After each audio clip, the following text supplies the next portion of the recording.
Tip 5, painting with shadows, using shade and contrast creatively.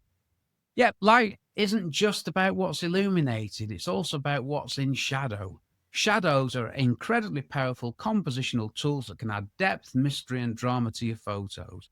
So don't be afraid of them, learn to compose with them and let them work for you. Long shadows from a low sun can create captivating leading lines, drawing the viewer's eye through the frame, or form interesting abstract patterns that become subjects themselves.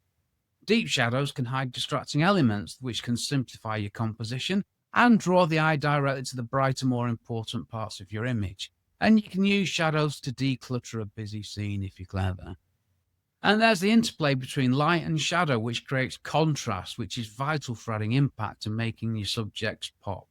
Think of how strong light on one side of a face and deep shadow on the other can create a sense of mystery or drama in a portrait. I think we all know what those photos look like. It's amazing. Not my strong suit, taking photos of people.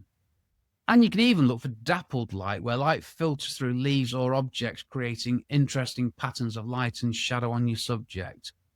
See, understanding how shadows define shape, add mood, and contribute to the overall storytelling is as important as understanding light itself. They are two sides of the same coin, and they work together to create compelling photographs.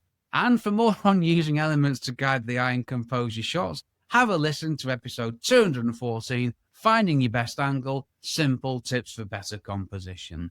I think that's the last other episode plug for this episode. That's enough, isn't it? Yes, it is, Rick.